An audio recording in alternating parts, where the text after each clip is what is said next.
channel at welcome back dito sa garden. So ngayon, pag-usapan natin kung paano natin mapapabulaklak ng tuloy-tuloy ang ating mga bougainvillea. So ang unang technique dyan ay yung pag-trim. Tara, kagaya nito, kung makikita natin, ayan. Ito. Ayan, yung mga ganito. So makikita natin na talagang ayan, marami na siyang mga sanga. So kung gusto nating tuloy-tuloy ang bulaklak nito, ay kailangan nating i-trim. Ayan, i-trim natin ng ganito. Kasi sa pamamagitan ng pag-trim ay magkakaroon ng panibagong sanga at panibagong bulaklak. Ayan. I-hard pruning natin ito. Ayan. So yung mga cuttings na pinagputulan ay pwede pa nating i-propagate. So ayan. So hindi naman masasayang yung ating mga pinagputulan. So ang pangalawa ay paglalagay ng fertilizer. Ang gamit ko ay Yaramila Winner, pero pwede din yung 1414. So yung mga iba 1414 yung gamit nila. So ito. So every 15 days, ayan, dito tayo, ay lagyan natin ng fertilizer. So itong gamit ko ay Yaramila Winner. So ang paglalagay dito ay kaunti lamang. Depende din sa kanyang paso. Katulad nito, ito, Mini Formosa, ayan. Tignan nyo, ayan. So ito, hinayaan ko lang munang ganito kasi meron pa siyang bulaklak. So kapag lumipas na yung bulaklak niya, pwede na nating i-cut ito. So ayoko munang i-cut ito kasi ang ganda, oh, mini. Ang liliit ng bulaklak niya, Mini Formosa. So ayoko munang i-cut. So ganito lang yung paglalagay ng ating fertilizer. So ang paglalagay depende sa dami ng lupa o sa laki ng paso. So ito hindi naman siya gaanong malaki. So kaunti lamang yung paglalagay. So kung ilalagay lang natin dito sa gilid. So ayan. Pwede nating bungkalin ng kaunti yung lupa. Tapos doon natin ilalagay yung fertilizer. Tapos tatakpan natin. After natin malagyan ng fertilizer ay didiligan. So mamaya didiligan ko ito. So ito ganito. So kung halimbawa namang malaki, ito medyo malaki yung paso. So dadagdagan din natin. So ganito rin ang gagawin natin. So maglalagay lang tayo dito sa gilid. So wag nating ilalagay dun sa mismong puno. Dun sa gilid lang. Ayan. So lagyan natin dito sa banda dito, ayan. Tapos doon din lagyan natin. Tapos didiligan. So depende sa dami ng ating paso. So ito yung pangalawa para mapanatili natin ang pamumulaklak ng ating bougainvillea. Yung una natin ay yung trimming, tapos fertilizer. Tapos yung pangatlo ay yung pagdidilig. So sa pagdidilig naman ng ating mga bugis ay katulad nito. Ayan. O sample uli natin ito. Ayan, kinat ko na ito, choco brown, ayan. Ayan, nakat ito, kaya makikita natin yan magkakaroon ng mga sanga. So, kagaya nito, yung sa pagdidilig, ayan, makikita natin na basa pa yung kanyang lupa. So, pag nakita natin ganitong basa pa yung lupa, kahit hindi muna natin siya diligan. So, depende din sa klima sa inyong lugar. So, kung sa ibang lugar kasi laging umuulan. So, ayan. Tapos, depende din sa kanyang media. So, ayan. Ito, ipa na may mga kasamang garden soil. So, ito, wag muna natin didiligan. Kasi ngayon, medyo makulimlim at minsan umaambon kaya basa yung lupa. Pero, yung mga, kung hindi umuulan, everyday nagdidilig ako kasi sobrang init. Makikita ko talaga nito yung tuyo yung lupa. So titignan din natin kung tuyo pa yung lupa, ay kung basa pa yung lupa, kahit di natin diligan. Pero ako everyday, ngayon lang ako hindi magdidilig kasi nakita ko basa kasi umulan kagabi. So yun yung pangatlo natin para mapanatili. So yung pang-apat, ito. Pakita ko sa inyo to.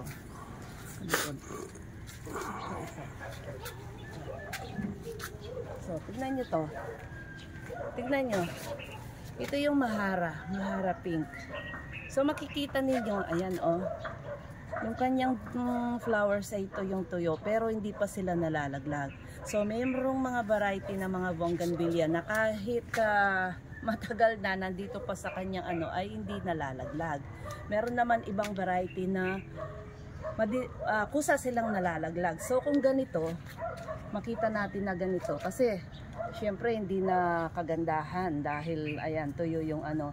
So kailangan natin tanggalin yung mga lumang bulaklak para yung sustansya na dapat mapunta sa mga padating na mga bulaklak o yung mga nandito pa na mga bulaklak ay madaling makalabas yung ating mga bagong bulaklak.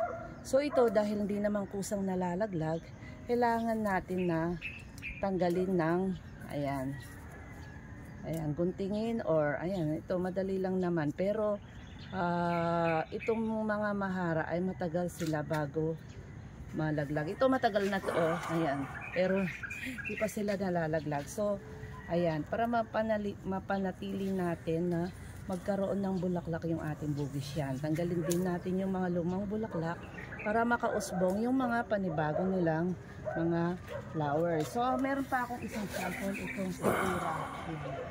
Nakahang kasi siya, yun dito. Tignan natin. Tignan nyo si sakura.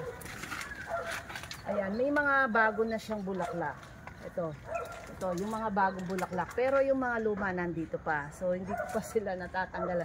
So, ang gagawin lang dyan ay tatanggalan na lang ng, ayan, pagtiyagaan niya lang nila na ayaw natin natanggalin. Kung may time tayo, mas maganda talagang tanggalin natin yung mga lumang bulaklak. Kasi ayan guys, so, meron na siyang panibago. Para yung mga sustansya ay magko-concentrate na lang sa mga bagong bulaklak at mga pausbong pa nating bulaklak. So, ito pa. Ang tagal din bago matanggal si Pink Abby. Ayan. So kusa na lang natin silang tanggalin. So yan yung mga variety na matagal matanggal. Kahit mga luba na yung mga bulaklak nila ay ang tagal nila bago mamulaklak. So ayan, si Sakura at si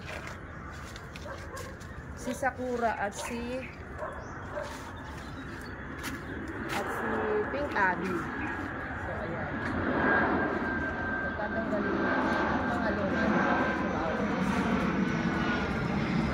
Ay!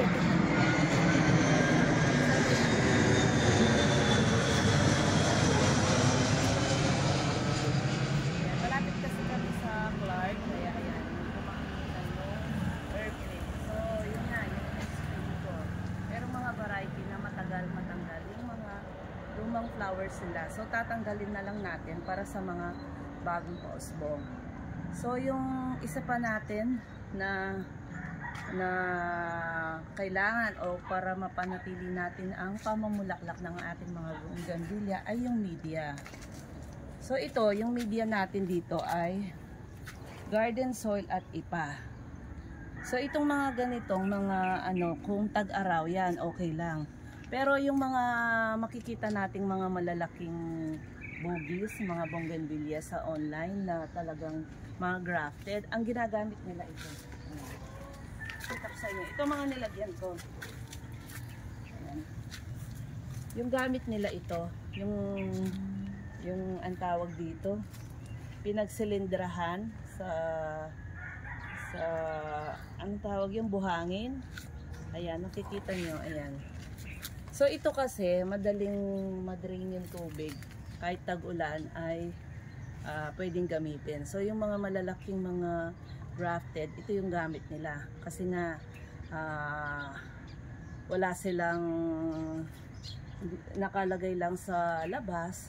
So pwedeng pwede ito kahit tag-ulan.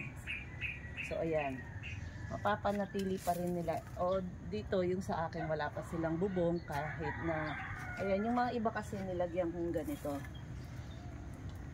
So ayan.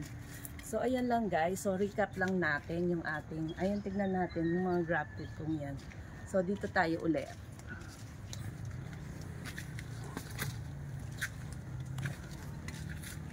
So ayan, recap lang natin yung mga ang shinare ko.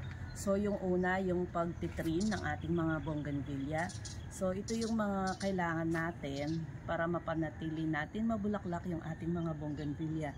Yun nga yung sa trimming, yung sa fertilizer, sa pagdidilig, tapos yung media natin na ipa at lupa. Tapos yung next natin, yung pagtatanggal. So yung next natin, yung pagtatanggal ng mga lumang flowers. So yan lang guys. So ito yung aking garden. Ito mga bago ng mga dating ko to galing Isabela. Nung dumating sa akin to, ito si Glossy Brisa. So nung dumating sa akin to, maliliit pa. Pero ayan, tignan nyo ngayon. Blooming na blooming. So, meron din akong mga ibang binebenta dito kasi sa dami nga yung mga, kung meron akong mother plant tapos may mga na-propagate ay binebenta ko rin. So, yan lang guys yung pag-share ko sa inyo kung paano natin mapapanatili ang pamumulaklak ng ating mga bougainvillea. Sana po ay may natutunan kayo. So, kung may mga comment po kayo, pwede po kayong mag-comment sa ating comment box. At thank you sa inyong lahat sa mga nag-subscribe. Sa hindi pa po nakasubscribe sa aking channel at Plantitas Vlog sa YouTube channel, paki-subscribe na lang po. And thank you so much sa inyong lahat. Bye! See you on my next vlog.